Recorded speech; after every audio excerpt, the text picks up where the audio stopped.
Congratulations to you. Do you know the history of the Marines at the World Championships? We've actually had a lot of, historically we've had a lot of success, Greco and freestyle. Huge poster I have up at the end of my hallway in my house every time I go into my bedroom is a black and white picture of Greg Gibson from the '84 silver medalist wearing his medals. And I haven't had a medal at the World, so I use that as my motivation. And I don't think he knows that or anybody else, but I have that up there, and that's been a huge little motivating factor every time I walk in and out of my room. I've been able to look at that and know I want to be there. I want a medal at the Worlds. I want to be a world champ. So what changed for you since the Open to come out and hang 2 matches on them and kind of get out of here with the spot? It changed a lot. More off the mat than anything. I walked out. I crushed my way out of the Open with a pretty bad hamstring tear or hamstring injury. And it had been kind of messed up, and I wasn't able to get on the mat at all going into the trials. It had been all off of video, diet, technique, looking at stuff, and I could only work upper body. So being able to do that, coming from someone that's usually a lot bigger and cutting down, was a huge change in everything I did. And it ended up being something a lot better for me too, because I came into this tournament and trials underweight. So I came in waking up 82 keys on the spot when I normally wasn't like that. So my diet and nutrition at home has been bar none on point and completely top notch. And I just kept that from the trials, saw that it was working, rolled that into today, and it's proven to be a trusted method of mine. I'm going to keep going at it now. And I feel a lot better being lighter and healthier and fit than I do being bigger and stronger, because I'm bigger and stronger where I'm at right now. Yeah, how'd your body feel being out there with the diet and everything changing from then to now? It was different in a lot of ways. My legs were my big factor. Anybody that knows me when it comes to wrestling, I'm a 4, 5, 6 minute guy, and that's where I'll carry. As long as I'm not teched out of a match, I got the chance to come back. And being able to have my legs taken away from me, which has been the driving force of my wrestling, to now alter my style, and now I have an additional style of mine I didn't even know was there my whole life of wrestling. So being able to open that up, bring that out here, I felt different. Being able to now have a healthy leg, and then keep going. Be smart, going with a good game plan. That's something from the Open I did not do. I didn't have a good showing at the Open compared to what I try to give my fans or family. So how healthy is your leg now?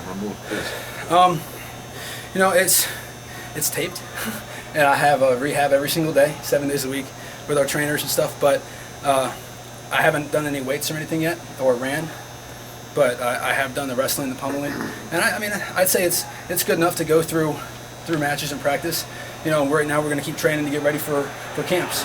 But it's getting there. I can't put a percentage on it. But you need to be 100% to do well at the Worlds? No, I don't need to be 100%. I've never wrestled 100%. And if I'm a world team member, I'm not 100%. I don't expect myself to be 100% of Worlds. So that's all. That's adversity. That's being tough. Being mentally and physically strong. With good endurance. That's the definition of toughness. So I'm going to use that, keep that mentality, keep rolling with it, and use my coaches, my staff, and I'm going to go to Worlds in Kazakhstan this year, boys. The first match, it seems like you're in pretty good shape when you get the 4 and you're up 5-1. Yeah. And then he comes back, he gets the 4, and it's in the final minutes. How are you able to keep your wits about you and do what you need to do to win that match? Y'all got to ask Jason Lakida's that. If you guys don't know him or don't know how the Marines wrestle, we do a lot better in the second period than we do in the first period. And that's just, I don't know if that's something maybe we could work on, but I like the way it is. Kendrick hit a hell of a arm throw. He had an opposite side arm throw. It was on the opposite side that he leads. That's something, he worked on, he practiced it, and that thing was tight.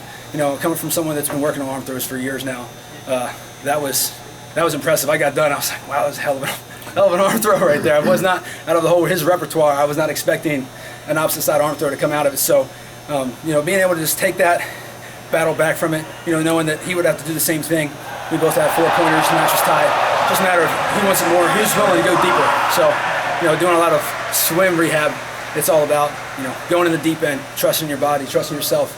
And, there's been times where I started drowning doing swim rehab, and that's something I kind of took that and brought it into this, and I know I'm willing to go until I drown when it comes to the deep end, and if you're not willing to do that, you're not going to beat me.